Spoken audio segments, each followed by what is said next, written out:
我有一个问题，亲密关系中是不是一定得上进？不是啊。先说说我的情况，我和我老公结婚多年，感情很好，什么都能聊，什么都能沟通。但是这2年他自己本人非常拼，总说我是 lazy style， 总希望我更上进，希望更多担起养家的责任，促使我更努力，把工作做得更好，增加收入，这让我感到非常的有压力。一方面觉得他对我的要求不是什么不合理的、非常过分的要求，但另一方面心里总觉得怪怪的，很不舒服，想要反驳他，但不知道怎么说才好。举个例子，我是自由职业，最近租个办公室工作，这段时间每天早上和我老公一起出门，他开车送我到办公室，他再去上班。我以前是每天睡到9点的人，现在每天8点不到就已经到办公室了，但就有一次他早上7点多就起床了，我和他说我今天不能跟你一起出门了，我今天要洗头，洗完后我自己再去办公室就好了，然后他就生气了，觉得我还没打鱼就开始晒网了，觉得我没有把自己的时间安排好了，觉得我又开始懒惰了、颓废了、不努力了。我一整个莫名其妙，我一定要7点多起床吗？一定要8点到办公室吗？我一定要按照他的节奏才是好的，才是上进的，才是对的吗？只有他在为家庭做贡献吗？我啥也没做吗？你这都一串反问句了，你还问我干啥？你心里不就已经有答案了吗？我再介绍一下背景信息，我和我老公是高中同学，是同桌的你，多年最好的朋友，成为夫妻典型案例，结婚多年，今年刚生了孩子，一直以来感情非常好，属于不论是童年趣事，还是身边八卦、社会新闻，还是工作烦恼，什么都能聊，交流非常多。那你这些痛苦能跟他聊吗？什么都能聊吗，姐妹儿？你不想早起，不想按照他的节奏生活，不想按照他的方式努力，不想像他一样为家做贡献的话，为什么不跟他聊呢？什么都能聊吗？骗自己，不要骗自己。第一，不要骗我；第二，不要骗自己。我老公属于非常没有安全感，工作很投入、很努力那种。当然，他还常说我们的努力程度还远远不够。目前在大厂工作多年，职级收入都还可以，但无论是工作内容还是收入都没有达到他自己的标准。他经常挂在嘴上的是人无远虑，必有近忧，所以他总是忧心忡忡，非常焦虑，无法放松。他每天看的、关注的、思考的都是未来10年社会的发展方向在哪里，他怎么样才能踩上下一个发展的机会。以前的他在我心里是非常浪漫的人，是真正的理想主义者，是真的很浪漫。过去是非常愿意花时间花心思为我生活创造惊喜的那种人。其实他自己也非常清醒地感知到自己变得越来越理性，这可不叫理性啊！不要对我们理性有误会啊！这可不叫理性，这非常不理性啊！身体变得越来越僵硬，身心都无法放松。我呢，目前不上班，但有工作，且从事的是比较擅长、比较喜欢的工作，也做了很多年，收入有起伏，但满足个人开支和一部分家庭储蓄还是没问题。我相对来说属于兴趣驱动型的，热爱生活，享受安逸，相对来说安全感比较充足，容易满足，很可能自驾，所以显得不那么上进，不那么用功。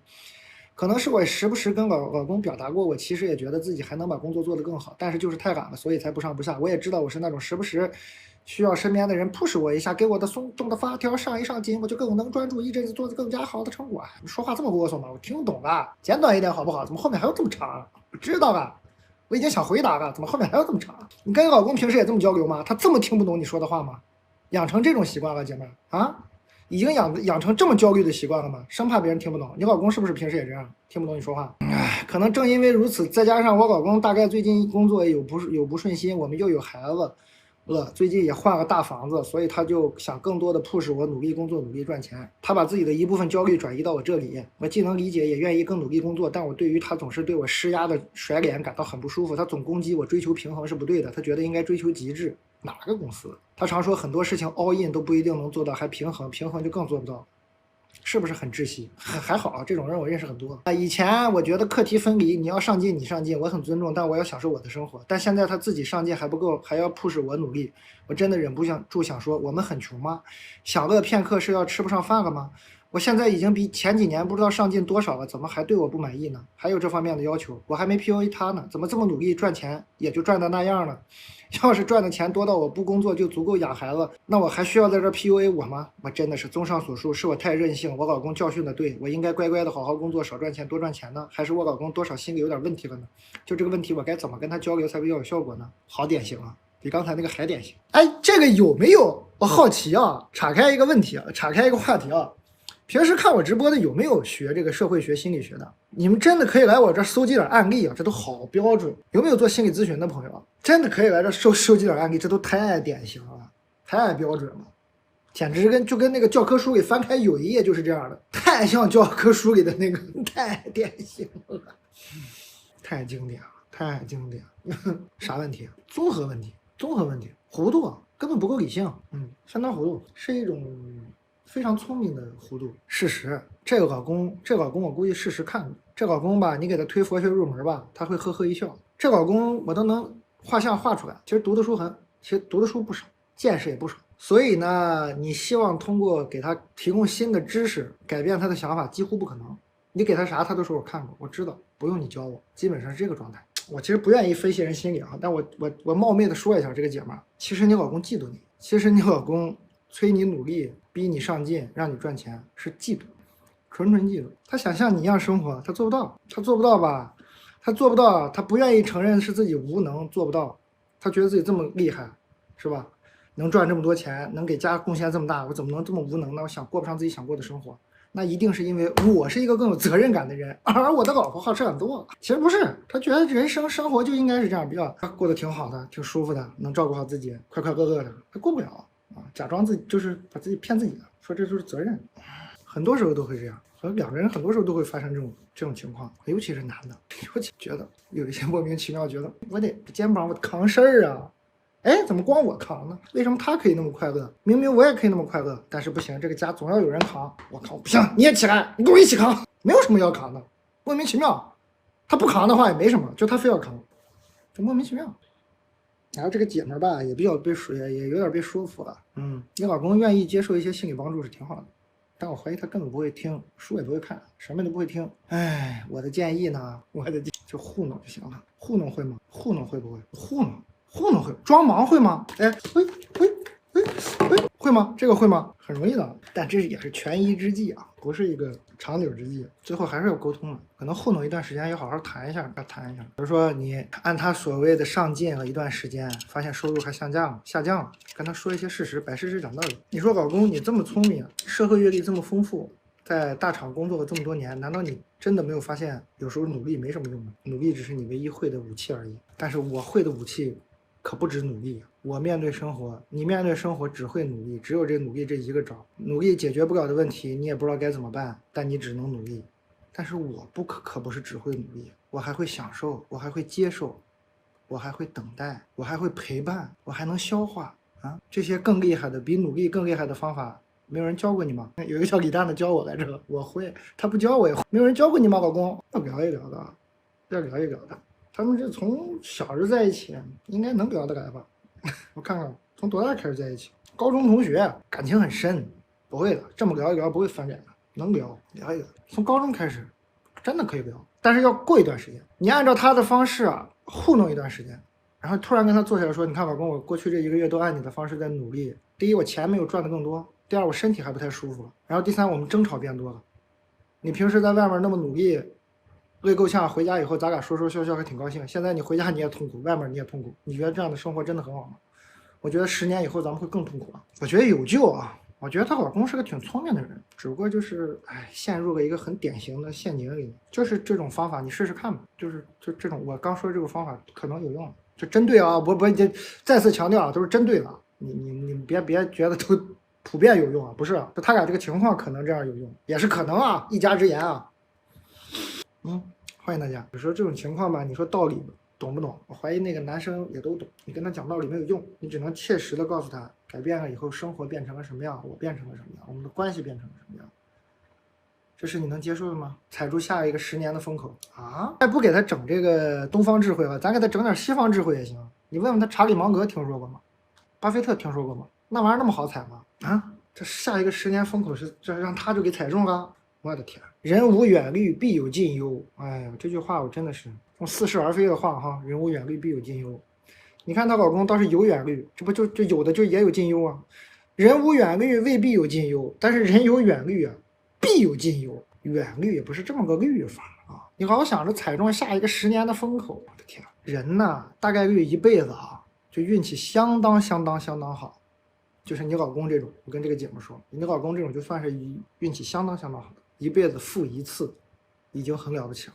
接下来要做的是把这个财富守住，把日子过好。你财富有了是为了啥？别老觉得自己一辈子能富2次，一辈子能富2次的人非常少。我不相信你老公是，按照概率都不是。一个人大概率一辈子就富1次，然后你把这财富守住就行了。你老公已经富1次了，就行了。现在这个生活不好好过，可能这一次就守不住了，不显然就是快出问题了吗？这挺好的家庭是吧？这老婆也挺好，哎呀，俩人也能聊得来。你看你这折腾，据我观察，人有远虑，真的是必有近忧。我看那个有远虑的人都是蛮近忧的，眼光长远，喜欢从未来往回看的人，他还不是虑，他不是焦虑，是吧？考虑和焦虑是俩词儿。我看你老公是焦虑，不是考虑啊。人往远了考虑，你往远了焦虑有啥用？你站在未来往回看，不是应该过得更 peace 吗？站在未来往回看，把自己给整焦虑了，那能行吗？说明没看明白。感谢大家关注。然后你也了解他工作环境啊，除了跟他这个正面交流之后呢，你也可以侧面的问问，你俩既然啥都能聊，你问问他都什么同事，他都什么上司，你问问他喜不喜欢他的上司，尤其是比他年纪大的领导，你问问他喜不喜欢那个领导。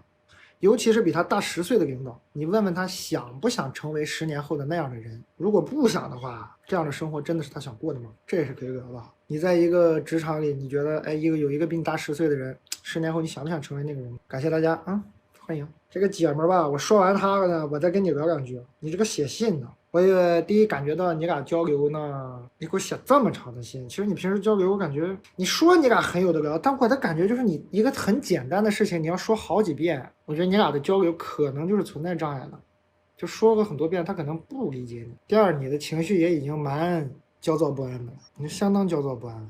然后你最后的愤怒点是，要是他赚的钱多到我不工作也足够养孩子，还需要在这儿 PUA 我吗？这可能不是你们的核心。你觉得你俩是因为缺钱吗？你俩不是因为缺钱，这个你也得想明白。你俩还真不是钱闹的。你要是觉得是钱闹的话，你俩很难沟通清楚。不是钱闹，焦虑。听描述就觉得你俩钱够花了，这么焦虑没用，只会有害。你想想你喜欢啥？你想想你平时擅长的那种生活模式，你跟他讨论，觉得你应该是天赋很好，就做自己喜欢的事情，自由工作，然后钱呢可以满足个人开支，还有家庭储蓄，说明你的自己的生命节奏是非常好的。找回自己的生命节奏，用自己的生命节奏跟他对话。别他跟你说让你赚钱，你就说你咋不赚钱？你赚的钱咋不够多？你全完了。这么聊天聊不明白。他说你上进你也出去赚钱，然后你说啊，那你要多赚点钱，我不就不用出去了吗？不要这么聊啊，这么聊就全完了。那就是他的逻辑。他说哎，你出去赚钱，这个家要上进，你要努力，咱们家需要更多钱。你说哎，我在我的这个节奏里反而能赚更多钱哦，老公，用你那套方法我可能会赚得更少哦，身体还会出问题哦。这么聊天，你跟着他那么一步一步，那就剩吵架。好吧，说太多了，说的太啰嗦了，是不是？这确实比较复杂这种事情。感谢，欢迎。和男朋友在一起2年了，大多时候感到幸福，不是极度狂喜，却常常暗自偷笑，觉得被彼此照顾得很好，但是也会有问题，想给对方一顿暴揍才解气，生气的同时还担心会被这样气死。家里长辈有过因为委曲求全而生重病的遭遇，隐隐对我影响很深。我是那种敏感又易燃易爆炸的体质，尤其在不公平对待和被曲解的时候格外容易爆炸。我和他少有的矛盾，通常是在和他工作交集的时候，他在自己经营一个因为爱好而逐渐发展成事业的事情，从社群到赛事到小店铺，这其中也有部分工作是我相对擅长的，所以也参与帮忙。而每次大吵架都通常因为工作场景下的意见不合，又难以彼此说服，很难受。一方面担心自己被气死，一面又欠了吧唧的想要参与进这份对他来说很重要的事业，操心又觉得似乎不够好，自己的所作所为好像没有发挥应有的价值，也好像没有被重视，乱七八糟说了一堆。有什么能在事业上协作又不消耗感情的小妙招吗？谢谢蛋。哎，最好那不要有交集。我奉劝你是这样，你帮助人家呢，不要求回报。你觉得你想帮助人家的事业，那是你的事儿，你愿意帮助人，不要想着有回报。有分歧呢，就听人家的，谁用你帮？不是你要帮的吗？有分歧你就听人家的啊，委屈受不了就别帮，离远点，就这么简单，就这么简单。谁用你帮了？求你了，不是你自己要帮的吗？帮了就认，你不喜欢就走，这很简单的，你这逻辑非常简单的，其实。估计你也听不懂，你也受不了，还担心自己被气死。谁要气你了？不是自己找气受吗？啊，谁要气你了？你不就不甘心吗？觉得自己奉献了很多，他没有看见，根源不就是这个吗？每次大吵架，通常都是因为工作场景下的意见不合，又难以彼此说服，对吧？我都能想象到，这男孩嘛，觉得自己经营了个事业，你嘛，觉得你付出了很多。男孩觉得，哎，这不是我的事儿吗？我还得迁就你的意见。你觉得我帮了你这么多，怎么这点还不能听我的？全完了，别帮了。你管他呢，有什么爱管他呢？该干嘛干嘛呗。想帮就想明白，这是我自己愿意帮的，人家不领情，我活该就完事儿了。能做到吗？不就做不到。但总你好，前几天我被我男闺蜜差点气死，现在虽然和好，但是心里依然都不舒服。事情是这样的，我之前上了一节钢琴体验课后，感觉兴趣上头了，当天回家就决定买一台电子琴练。然后我考虑到这只是我众多兴趣之一，且本身有点基础，最关键预算有限，所以我就买了一台我以为还满意的琴，然后喜滋滋跟我男闺蜜分享。谁知他问清楚我买的型号品牌后，把琴批判的一塌糊涂，并称之为垃圾破玩意儿。我一下就生气了，我说我考虑了买琴的种种顾虑，说了我预算有限，这已经是我承受范围内最适合的了。而他随机又发给我一个链接，说还不如买这个，这么糊涂吗？我打开一看，价格比我那个买的要贵，而且比我买的还重。我看到价格就肯定不考虑了。我当然知道一份价格一分货，他也很多专业的朋友从事这方面工作，他推荐的肯定不错，但我预算实在有限，还要说多久啊？就这点事儿，姐们儿叭，后面有一堆啊，说这个我还要承担一部分我和我老公的家庭生活。还买琴还意味着放弃其他爱好，叭，然后他又开始跟我以琴的性能配置进行争论，很强硬的态度让我退了买好的。你让他送，我气急了，说老娘没钱，你那么推荐，你给我买一个。谁知他一口同意，而我又退缩了，原因是我觉得不年不节的，凭什么他要送？他活该啊！他说你这么多，他不送吗？他不专家吗？他不小钢琴专家吗？你让他拿手给你做一个，话这么多，你让他给你做一个，拿木头锯一个钢琴，自己接电，让他送，有什么好退缩的？将近2000的琴，关键他只是我男闺蜜，又不是我老公，凭什么要他买个送我？于是我拒绝了。然后我又想到家里的老公浑身不爽，换做以前老公工资几万的时候，肯定也会主动买贵的琴送我的，但我现在真的是有苦说不出。你说到这儿的话，我又觉得有点不对劲了。你跟你这个男闺蜜啊，这是琴的事吗？姐们儿啊，晃我，怎么好像又不像是琴的事了呢？我开始以为只是一个嘴欠的男闺蜜。这怎么读到最后感觉他想送的不是琴呢？他不会躲琴里一起进来吧？不会送一个钢琴人藏琴里吧？人琴合一啊！你这个男闺蜜啊，这读到后面怎么不是变了呢？啊，是不是朋友们？是不是朋友们？特洛伊木琴对吧？特洛伊木琴，前面我感觉就是一个男闺蜜嘴欠，确实前面是嘴欠，到后面感觉你们俩这感情有点奇怪呢。你没事老提你老公干嘛？没事提你老公干什么？中间我有一段省略了，我觉得他说太啰嗦了。我以为就是一个嘴欠的故事，我以为小朋友，我以为是小朋友在这闹脾气。中途我就没读，我再把中途这段给补一下啊！而且我预算有限，我不仅要承担自己吃喝玩乐，还要承接我老公。我老公前2年失业，刚找到一个外包的工作，虽然平时清闲，但是目前赚的没我多。我本身工资又不高，因为买这个琴还意味着我要舍弃别的爱好。巴拉。然后他又开始以琴的性能进行争论。我说你给我买一个，他说可以。然后题眼就来了，这封信的题眼就是，关键是他只是我的男闺蜜，又不是老公，凭什么要他买了送我？对呀，凭什么呢？姐妈是不是也在问自己啊？这真是谈情说爱了哈，有点谈情说爱那调情是吧？有点调情那个意思了，对不对？读前面以为就是小朋友在那斗嘴，男闺蜜嘴欠，也是个姐们，应该嘴比较欠，这怎么到后面不是了呢？这怎么给我整这死出呢？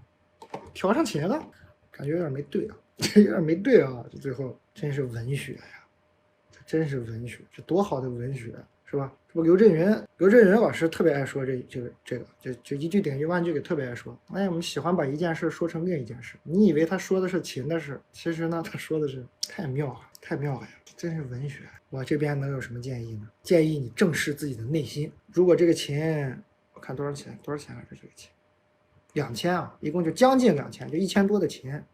如果你问心无愧的话呢，没啥不能收的啊，就还好，没啥不能收的。你老觉得，这个琴不对，人琴合一了，直面一下自己内心的感情，姐们可能就不能收了。1000多的琴嘛，真的还好。我这读到最后，我再回来品你这个男闺蜜莫名其妙突然生气，再考虑到你老公现在突然收入下降啊，你看啊，她买了这个琴以后，她喜滋滋的跟男闺蜜分享，然后男闺蜜呢批判的一塌糊涂，称之为垃圾破玩意，然后再给她推荐的就给她推荐了一个贵1000多的文学。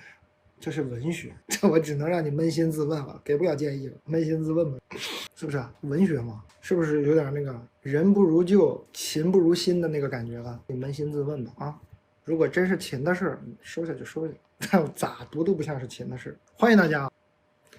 和男朋友在一起9年，领完结婚证，他说我们性格不合适。蛋总，我和男朋友从高中到一起到现在，恋爱9年，大学异地4年，一直到现在工作踉踉跄跄也走过来了。最近结婚订婚领结婚证，婚房都准备好。我们当天下午还一起开开心心出去玩，晚上回家因为一些小矛盾吵架，他突然爆发了，说这几年忍我忍得很辛苦，我太强势了，总是掌握主动权。他也不想回家，因为一回家就被我骂。但是我骂他都是因为他的家务活没有干好。他说我自私，斤斤计较，谁干多一点少干一点又有什么关系？可是1、2次我可以，时间长了我受不了家里乱糟糟，有点扯远了。他说想分开是因为我们性格不合适，他想到未来结婚生小孩，矛盾只会越来越深。在我眼里这些矛盾都是可以处理的，但他说我的解释都是借口，他看不到未来的希望。这段时间我们没有住在一起，2个人都相互冷静了一下。可是就算这段时间挺过去了，我们又和好如初，他一直在逃避不爱我这件事，和我凑合下去结婚，这更糟糕，我该怎么办呢？这会儿就别可爱了，姐妹儿，我该怎么办捏？捏什么捏？你要捏谁呀？别捏了，你这会儿你可爱什么呀？哎呦我的天，这心都这么大吗？朋友们，你这会儿你跟我可爱个什么劲儿呢？你不是我。他人很好，在感情中付出比我多，一直很照顾我，但是个人感觉我也不差，我只是性子急，他性子慢，所以有一种强势的感觉。再领一张吧，这不刚去完民政局吗？刚领完结婚证吗？路也熟了，这工作人员说不定对你俩还有印象呢。再去领一张证吧，啊，趁着热乎，赶紧领一张吧，别捏了啊，赶紧去把那个离婚证领一下呢，去吧。证领了，但是你俩不一定要分开，姐妹儿，我不是说你俩就没可能了，也不是说劝你俩就彻底没戏了。我的感觉呢，太急躁了，就是我感觉这个领证也是在你这个一贯的强势也好、急性子也好的这种压力下，一人推动的，一脚油门踩下去了。这个男的吧，可能是找的理由是什么性格、什么家务活、什么性格，其实他就是没想好要结婚，有点蒙圈。先把这个离婚证领了，俩人都放松放松，我觉得你俩可能能过。我听下来真没啥大矛盾，可能能过，就是别这么着急。这么着急干啥呢？能过，我真觉得你俩能过，但是你就可能要学着别那么喜欢踩油门，反而你有时候你可能会发现，你突然油门不踩了，说是咱们离婚证一领，哎，没事，以后咱们就这么过着。没2天说，咱们要不再去一趟民政局吧？咱们把那个复婚的再领一下子，有可能你稍微松一点，他可能你就发现了，别那么着急。我感觉你俩能过，但我想问个跟感情无关的事儿，我妈做饭特别难吃怎么办？我已经20多岁了，我妈是医护工作者，年轻的时候工作忙，一直没有研究过厨艺，现在功成身退，工作调到了最轻松的岗位，1周休3天，开始研究做饭了，天爷呢！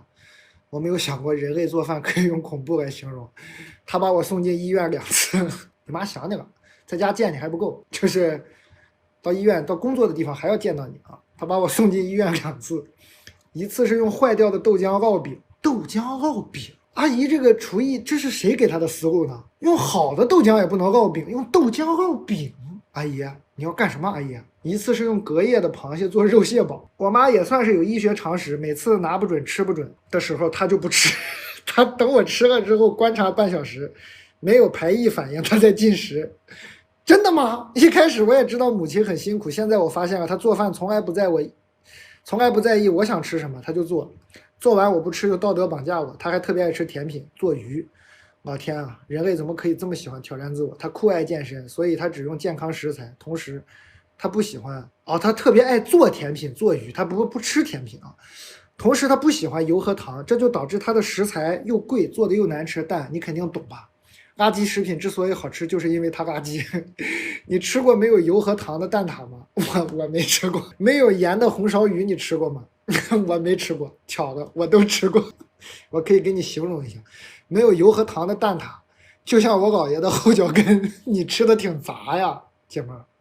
你这从小吃的东西就挺奇怪，这不能全怪你妈啊。没有油和糖的蛋挞皮，就像我姥爷的后脚跟。可能有人会说我不尊重妈妈的劳动成果。你好，我吃了4个，胃疼了1晚上。但是我真的不是异食癖，我妈还很喜欢乱炖，又不舍得浪费，又懒得刷锅，所以都放在一起炖。她做过隔夜的剩菜、馒头、包子馅儿，还有健康的牛羊鱼肉放在一起蒸的饭。哎呦我的妈呀！鱼腥味蒸在米饭上真的很恶心。我有时候很好奇，如果吃健康食品如此折磨，要不就吃屎吧，我不想活了。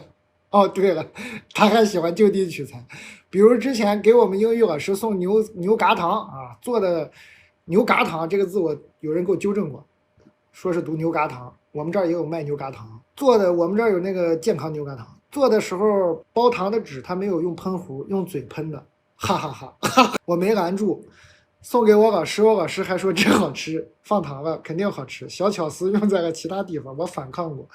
我和他说过不止一次，就在刚刚他还逼我吃，我说我不喜欢，你如果需要我帮你分担食物，请先询问我爱吃什么。他很生气的说食材很贵，又说自己很辛苦。我说可你做的我从来不吃啊，都是我不爱吃的食物。他又说行行行，你别吃了，我吃剩饭行了吧，我天天吃。我说那你吃吧。我也知道我这样说了他也听不进去，也无妨。最让我破防的是他真不挑食，他怎么吃进去？就是今天做的那个杏鲍菇炖白菜、炖豆腐、炖粉条、炖猪头肉、炖青椒、炖茄子、炖西红柿，就这道菜你到底怎么吃进去的？妈妈，一定要这么吃吗？这么吃会大补吗？这是什么菜系？家常版佛跳墙吗？这什么？就这么说吧，今天这锅里的猪肉炖的，这猪真是白死了。这姐们纯给自己干废了，太幽默。太有意思，这太幽默了。脱口秀可以。回头把你转发给我的老同事们，给我的前同事们，应该能把你收入囊中，这可以啊。但是这玩意儿就是这种写着好玩，很多东西吧，我现在就看不了喜剧是啥呢？就是那种设计的、所谓精巧的、精心排演的，我都笑不出来。我的感受，我就是这种随机的。我有时候看你们弹幕，我都觉得很好笑。我这看这些精巧的喜剧，我笑不出来。我就看你们刷弹幕，我就笑得嘎嘎。再念一遍。承受不住再念一遍，太幽默了。没事啊，这姐们心态这么好，这么幽默。她问我该咋办，你跟你妈魔法对轰啊！我看你妈给你做的啥？你妈给你做的是这个，咱就是说是这个杏鲍菇炖白菜、炖豆腐、炖土条、炖粉条、炖猪头肉、炖青椒、炖茄子、炖西红柿炒鸡蛋。我告诉你怎么对付它，魔法对轰啊！这个菜呢，这道菜我如果没有猜错的话呢，你把它放到冰箱里啊，它会结冻的，就那个汤会结冻的。你先别吃，你说妈妈，我不是不爱吃，妈妈，我喜欢吃冻。你把这个菜啊，你给它放冰箱里，让那个汤结冻，结冻了以后呢，你买点我们这儿这个巧克力，你把这个菜的那种菜的肉冻上面点缀好这种小巧克力，哎，切成块，每一个小皮冻里头给它塞一个小巧克力。你说妈妈，每天都是你给我做好吃的，你也尝尝我做的这个吧，妈妈。魔法对轰你，这巧克力真的很好吃。你如果家里没有这样的家长，你就好好买个巧克力自己吃就行。这巧克力真的很好吃，啊，对轰了，真的是不是？万一喜欢怎么办？也不是没有这个可能，太吓人。巧克力白死了，对呀，也不能光让猪白死，巧克力陪葬了，厚葬了这小猪。李诞老师有件事情我心里很困惑，帮我分析分析。我有一个朋友是我女儿的英语老师，女性。报名英语班的时候，恰好碰到他们在做一个读书会，我就参加了。一来二去，跟他关系就走近了，经常一起吃饭，一起出去玩，我们比较能聊到一起。最近他看我挺好学，要培养我做读书会的主理人。我在家呢也没事干，我想可以跟着他学习，同时给自己一个锻炼的机会也很好。从第一场读书会开始，他就开始挑我的问题，他会说我当时不该问这样的问题，比如当时我们在读《当下的力量》第1节，正常读完以后需要讨论一下。在分享环节，我就说让他给我们讲一讲书里重点的概念，什么是本我。我意思是大家可能对这个不是很理解，让他讲讲。但是他直接说这个没办法解释，水平太差了，没啥不能解释的。你问问大家有想问这个问题的吗？当时对我一顿说，当下的力量这本书，你这个老师算是白读了。他当下的力量读完了，让他给读成这样，读稀碎。有时候我就说吧，有时候读书也没啥用。你说这个糊涂人给他读完当下的力量，然后人家问个问题，他说你问问大家有想问这个问题的吗？他当下的力量给他没给他力量，还是个糊涂蛋啊！有时候读书真没用，纯糊涂嘛。书是好书，一开始呢，哎呀，接下来什么给我一顿说，接下来又聊到读书会的流程，他也否定我的意见。一开始他说我接受，我从自己身上找原因，是不是确实不该问那样的问题，然后改正。但是他一直否定我。读书会第2场也是我可能有别的问题，就否定我，说我不对，我感觉真的很不舒服。后来有一次我们在读一本育儿的书。有一个家长就聊到关于育儿的底线问题，我意思是我的底线可以根据情况适当调整。他说底线是什么？底线就是坚决不能调整的，所以才叫底线。当时有个家长说，他最近很不快乐，孩子都不想管，每天很累。然后提到孩子不想刷牙，他也没有管他。然后我就说了一句，我家的女儿不想刷牙，比如上课要迟到，心里特别不好，偶尔一次我也会允许她的。然后我这个老师就和另一个家长说，这肯定是不行的。然后我当时就很生气，就是我觉得我只是共情一下，怎么就非得上纲上线，一定要说是底线问题。后来我就不想去读书会了，突然觉得没有意义。想着善始善终嘛，那天没有人来，就我和他还有另一个组织的朋友，我们3个在一起，我就说我不想做下去了。然后他们就开始跟我聊这个事情，他们觉得我不应该说不做就不做，这个事情是可以锻炼我的很好的机会。哎，还说我能学到的最多，把这个好机会让给别人吧。行吗，姐妹儿？你就说妈呀，这么好的机会，我决定还是让给别人吧。我不想当那个唯一的受益者了，让别人来学吧。他们都比较有经验，说他们都是职场达人，而我全职在家这么多年，没有自己的圈子，很需要这个。然后我觉得这个读书会吧，我没有感觉到自己的价值感，一直在被挑问题，每次都说到我非常痛的眼。然后他们说，因为我的这个问题戳我，让我感觉自己更加难堪。他们意思就都是为我好。姐，我觉得你没有任何问题啊。这刚你说那俩问题，我觉得你说的是最好的，你可离他们远点吧。哎，全职了很多年，没有自己的圈子，很需要这个。你不需要，你来我们小卖部，你加入一下粉丝团，你就有自己的圈子，好不好？咱们这个小卖部，咱也不是读书会吧，小卖部读信会怎么样？加入我们小卖部读信会怎么样？咱们也是一个圈子，跟他们能学着啥呀？还不如在这看我直播呢。你跟他们能学会啥呀？是学会 PUA 别人呢，还是学会阴阳怪气呢？还是学会把自己的焦虑转移给无辜的人呢？就这么几个人格点评人家，反正就是离他们远点吧。吓人啊！下一步就该卖你东西了，那能让你走吗？现在你学的最多，现在是说这个给你存在感，让你有这个价值感。下一步该卖你东西了，卖的保证不是我们小卖部这些吃的喝的啊，卖你一些我就不说了，得罪人，反正卖你一些，离他们远点吧啊，还不如来我们这儿买点零食呢。对不对？就买点牛肉干，你能吃什么亏？能上什么当？顶多不爱吃而已，是吧？不爱吃送朋友，离他们远点吧，吓人啊！你来我这儿听点这些故事也不要钱，你放心吧，随便就聊个天就行了。你跟他们买点我们这儿吃的喝的，不会出什么大问题的。最大的问题就是不爱吃，不爱吃想道歉，让你送给别的朋友就行了。对不起啊，众口难调。有时候我觉得很好吃的东西你们不爱吃，我也很难过，但是确实是。哎，咋办呢？这舌头就长个这么个舌头呀，我咋办呢？只能说一句对不起，但还好是吧？反正说就点吃的，也不贵是吧？你别买太多，你回去尝尝，不喜欢就别买了，买点那个喜欢的。没事，你口味比前面那个妈妈强，我真谢谢你，真会劝人呢。我小小美食家，我现在就跟异食癖放一块比了啊！我这小小美食家想系统学习历史，我的妈！想系统学习历史可不是一本书2本书啊。你可以买点戴蒙德的那些书，他那确实系统很大，他的世界观很大，可以看看，对人类历史有一个宏观的想法看法，或者买《人类简史》吧，就是这种东西。他谈不到系统啊，系统学习历史是一个挺离谱的事，很难很难。但我推荐你可以看一下《人类简史》啊，这本不行啊， DK 时间线上的全球史，这个要你对历史有一个比较清晰的感受，就它里头都非常简略，它是让你对同一个历史时期各个文明在发生什么事儿有一个概念，所以你其实要对各个文明在发生什么事已经有一点概念了，再看这种书，不然你看这个书蒙圈了。你可以看这个《人类简史》，可以看戴蒙德那个可以看 DK 是给那个稍微有点基础的人看的，或者就是说小朋友想建立兴趣看的。但你说要读一本 DK 那个系统学习是不可能啊，这可以，但这个你读起来啊，我说实在的，你要是以前没读过特别厚的或者这方面的书，你这读起来可能会特别劝退，特别枯燥，你会那个有点累。那个人类简史那个哥们儿写的相当通俗，你读那个会有成就感，就越读越想读能读完。你读戴蒙德吧，你要是平时没有那个太好的阅读习惯，你会特别受挫感特别强啊。读人类简史会成就感好一点。说不行，那人类简史我看着也头晕，就这个吧，这个就相当好。先建立兴趣，我觉得阅读啥都不如先有兴趣。我特别怕那种有人说，哎，你上来就硬啃，也不是，你这上来把自己给劝退了，以后再也不想读书了，那损失多大呀？先读点这种真的很好的、很通俗又做的很精致的书，先把这个阅读兴趣、对历史的兴趣给它建立起来，然后再读就比较轻松了。别一上来读那么重的。我以前那个在小红书好像说过，我觉得阅读呢最好就是读一本书呢，最好里头是70%都已知，30%未知，就这个比例啊，你读起来成就感很强，读着也不累，很快乐。就里头70%的内容你大概都知道了，哎，再收获点新知，感受比较好一点。你只要上过中学历史课、中学地理课，这个书就是符合这个要求的。像是人类简史啥的呢，可能你还是这个阅读量是要稍微有一点。那戴蒙德那个就对阅读量要求就更高了，全都是未知的书呢，不可能啊！9年义务教育咱们没受过吗？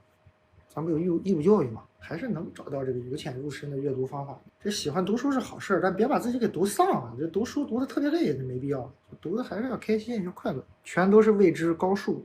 哎，你可以买一本我这儿的微积分的力量。我没上过高数，我初高中数学一塌糊涂，但这本书我特别喜欢，完全看得懂。看完之后对微积分充满了兴趣，然后我去自学了高数，就是因为读这个微积分的书读的，哎，我觉得高数挺有意思。然后我整了一个同济的，整了个普林斯顿的那个高数的微积分的那个课程，自学了，很快乐，很有成就感。我的兴趣就是从这个建立起来的。微积分的力量，这个历程有点，这个读起来那个会有点劝退。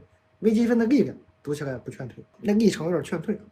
这历程哦，那就没有那力量。那你要是对微积分没有什么太了解，别买这本书，这你读着很劝退的。稍微有点了解再，这本可以。这本门槛低，读着贼开心。小朋友不可以，小朋友有更浅显的数学的那个普及读物。你等我稍后，我整理一下。我那些书看了好多，我稍后整理一个，就是让小朋友对数学能建立起好感的那些书，还是不少的啊。我稍后整理。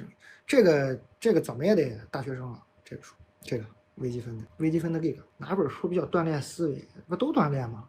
其实阅读就是都锻炼啊！感谢大家关注，今天也播了好长时间了，今天差不多了哈。读一段书的话，还是挑一段《这里是中国》吧，给大家读段书，今天结束吧。感谢大家哈，强烈推荐《这里是中国3》，它里头文字不多，但是都很精到，主要是里头图片很精美，佛长精美，推荐给大家。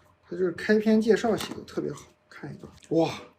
这个图我之前都没注意，三星堆的这个金面具大家经常看到。倾尽国力介绍三星堆的配图是这个，非常震撼。然后上面有一段小文字，就是说三星堆最后消失了。这个倾尽国力打造的神界，终是一场自我安慰。过度的资源消耗严重阻碍了正常的生产活动，内忧外患之下，昔日的神权古国被推向崩溃的边缘。也许是再度袭来的洪水淹没了三星堆人赖以生存的农田，也许是日益激化的内部矛盾让三星堆陷入了长久的内乱。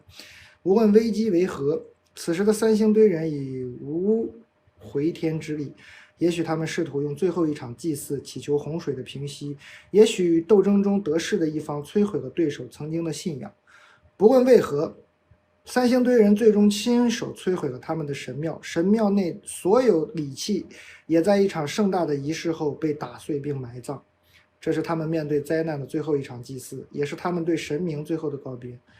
这个曾经盛极一时的青铜王国就这样迎来了他的落幕。没有了，今天就这样。什么书？这里是中国，推荐给大家。拜拜了，今天就这个，拜拜，晚安，朋友们，好好休息吧。